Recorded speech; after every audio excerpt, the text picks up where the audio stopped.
하락장에서 내가 어떻게 평단가 관리하고 물량을 실어 나가는지에 대해 그 비중과 비율에 대해서 공개를 하려고 합니다. 저는 이미 일정 부분을 거치식으로 진입을 해 있습니다. 지금 굉장히 평단은 높은 상태예요.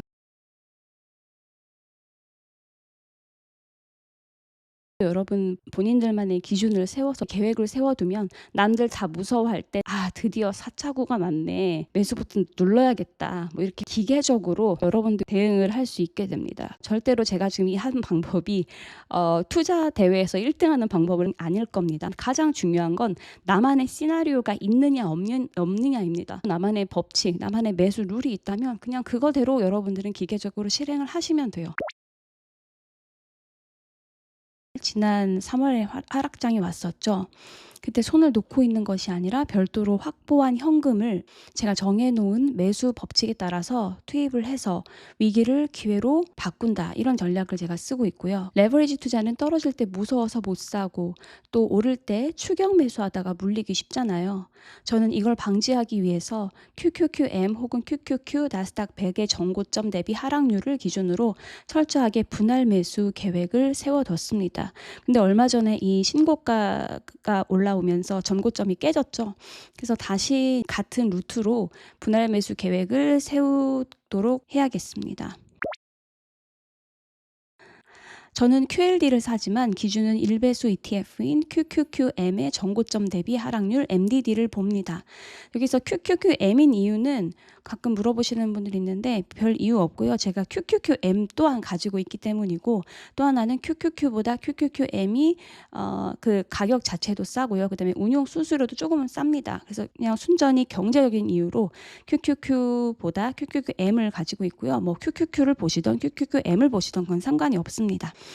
그리고 그러면 왜 QLD인데 그 2배수인 QLD 지수를 보진 않느냐? 잘 아시겠지만 QLD는 변동성이 크기 때문에 그 기준점이 흔들릴 수가 있어요. 예를 들어서 이번에도 10% 빠졌을 때 QLD는 20%가 빠지는 게 아니라 20%에서 보통은 뭐 1, 2% 정도 더 빠집니다. 이번에 아마 경험해 보신 분들 계실 거예요. 그렇기 때문에 항상 본주 1배수의 단가를 보시면 됩니다. 자, 이 표가 제가 저점 분할 매수하는 표인데요. 제가 하락장에서 들어가면서부터 이 유튜브를 하게 되었어요. 첫 시작이 3월 28일이었는데 가장 저점이 아마 3월 31일이었나 뭐 그쯤이었어요. 원래 그때는 이 표가 아니었고 다 거의 같은데 이 1차 구간이 마이너스 12.5가 아니라 마이너스 10%였습니다. 그래서 제가 그 구간을 들어갔었죠. 근데 막상 들어가서 5%를 물을 타보니까 이게 제가 지금 가지고 있는 평단이 전혀 거의 안 줄어드는 거예요. 뭐 1달러도 아니고 0. 몇인가? 그래서 이렇게 하다가는 절대로 내 평단을 의미 있게 낮추지 못하겠다. 제가 왜 평단을 낮출 생각하냐면, 그러니까 여러분들 여기서 많이 말씀하시는 게 전체 금액이 중요하지 수익률이 뭐가 중요하냐. 결국은 네가 100만 원 넣고서 100만 원 버는 거랑 1억을 넣었을 때 1000만 원 버는 거랑 수익률은 더 클 수 있어도 1억 넣고 1000만 원이 어쨌든 액수로는 큰 거 아니냐. 저도 충분히 동의하고요. 저도 그거 원합니다. 근데 제가 지금 일단은 반거치식으로 들어갔다고 했잖아요. 매주 매월 이렇게 적립식으로 들어가는 게 아니라 거치를 한 반 정도를 이미 해놨기 때문에 저한테는 일단 비중은 채워 넣었지만 이 수익률 면에서는 굉장히 부진할 수 있겠죠. 불리할 수 있겠죠. 저는 그거의 커버를 이 하락장에서 분할 매수로 채우려는 것이지 제가 지금 하는 방법이 낫다고 여러분께 말씀드리는 건 아니에요. 다시 한번 말씀을 드려보면 여러분들의 상황과 입장과 형편에 맞게 하시는 거지 이렇게 뭐 저점 분할 매수가 더 수익률이 높더라, 그건 아닙니다.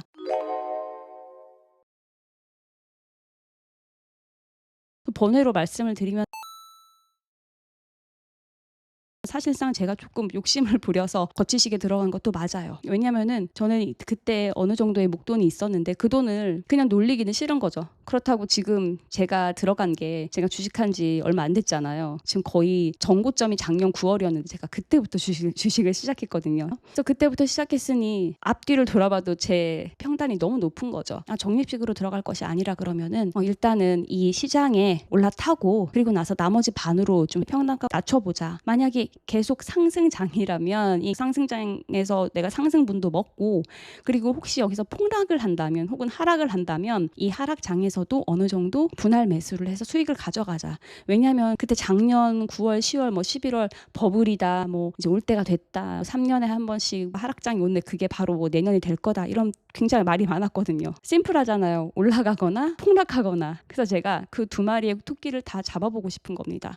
그래서 올라가는 그 상승장이라면 거기서 이 반거짓식으로 먹어보고, 또 내려갈 때는 내가 너무 높은 곳에 들어갔으니까 내려갈 때는 또 그러면 남은 예수금을 가지고 하락장에서 분할 매수를 하자. 그래서 제가 이렇게 거치식으로 반 들어가고 나머지 반, 딱딱 반은 아니에요. 어쨌든 그 나머지는 예수금으로 비축을 해둔 것이 바로 그 이유입니다.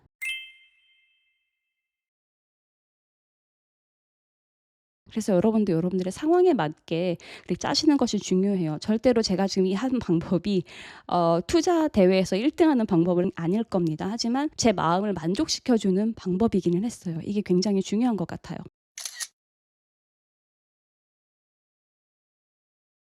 다음에 이제 이 또 하락장이 오면 본주 대비 마이너스 12.5% 구간에서만 이제 5% 비중이 들어갈 거고요. 그다음에 3차는 마이너스 20, 그다음에 4차 마이너스 25. 그래서 이 목표를 보시는 건 어려우실 것 같지 않고요.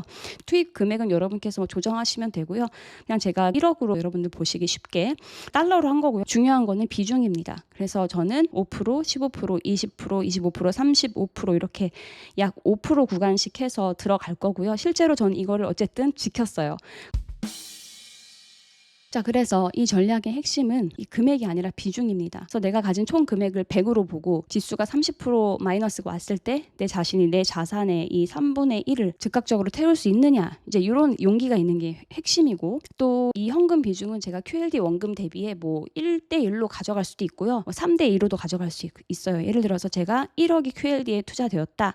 그러면 이 1억을 넣겠고, 그 다음에 혹은 3억이 투자되었다면 2억, 뭐 이런 식으로 현금 비중을 가지고 가고 있는데, 그렇게 하는 이유는 그 정도는 가져가야지 제가 하락장에서 공격적으로 이 평단가를 낮추는 데 도움이 된다라고 생각을 한 거고요. 여러분들은 여러분들이 가지고 계신 수량, 비중에 따라서 이 현금 비중은 당연히 달라질 수 있고, 뭐가 맞다고는 전 잘 모르겠어요. 여러분들이 뭐 AI나 아니면 세킹 알파나 이런 데 들어가셔서 직접 백테스팅 해보시고 여러분들이 만족하실 수 있는 그런 결과를 가지고 이렇게 뭐 수정을 하시거나 적용을 하시면 되겠습니다. 게다가 저는 이 현금 보유 장치 말고도 몇 가지 장치가 더 있어요. 그 몇 가지 더 장치라는 것은 결국은 QLD를 지속적으로 투자를 할 수 있느냐, 그리고 조금이라도 마음이 편하게, 그리고 확률을 조금 높여가면서 투자를 할 수 있느냐에 만족하는 장치들이 몇 개 더 있는 건데요. 추후에 밝혀보도록 하겠습니다.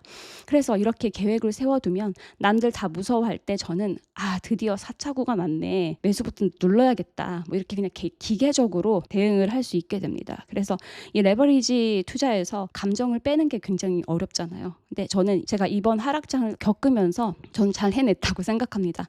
아니, 제가 그래도 예수금이 있는데 그 돈을 넣고 싶지 않았겠어요? 계속 하락하는데 넣고 싶었죠. 더 넣고 싶었죠. 그럼 5%라고 해봤자 만약에 1억이면 500만 원이고 5천이면 250만 원이에요. 내가 그럼 나머지 지금 4,500만 원 이상 있는데 더 넣고 싶었겠죠. 하지만 참았다니까요. 그래서 이렇게 나만의 기준을 갖고 있었고, 내가 이것을 이번 하락장에서 시험을 해봤더니 난 이게 되네. 그래서 저는 이게 더 공고해졌어요.